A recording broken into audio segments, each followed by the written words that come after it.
D'abord, je voudrais féliciter Olivia pour son implication. C'est bien, en secondaire 4, de déjà s'impliquer et poser des questions comme ça. J'ai un peu décrit mes 3 priorités au niveau local, donc je pense que c'est déjà assez clair. Au niveau national, je te parlais de transparence, d'honnêteté, d'éthique démocratique, c'est clairement une priorité. Il y a quelque chose qui est apparu dans l'actualité très récemment, la subvention que le gouvernement conservateur propose de donner à Terre-Neuve pour établir un lien pour l'exportation d'hydroélectricité, ça me semble quelque chose de majeur et qui est un peu une injustice vis-à-vis du Québec. Donc ça va clairement être une priorité.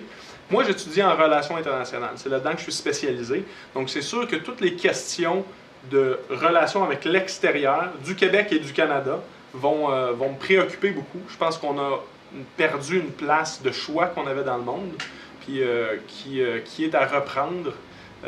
On doit changer nos pratiques au niveau international, puis redevenir un peu là, un État qui œuvre pour la paix, qui œuvre pour la démocratie, puis un développement qui est équilibré dans le monde. Donc ça, je pense que ça va être une priorité. Au niveau de la région de Québec, je pense que c'est de rétablir la confiance que les gens ont en leurs élus. On a vu principalement un gros dossier que moi j'ai suivi parce que, je suis un amateur de hockey, puis deuxièmement, c'est l'enjeu majeur actuellement dans l'élection, c'est l'amphithéâtre.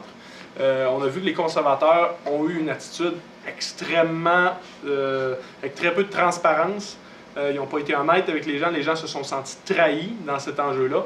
Moi, je pense que ça va être important de montrer qu'on peut avoir une équipe de candidats dans la région de Québec qui est travaillante, qui est honnête, qui est transparente et qui transmet les préoccupations qu'il y a dans la région vers Ottawa et non pas l'inverse. Ça va être mes préoccupations dans plusieurs niveaux, là.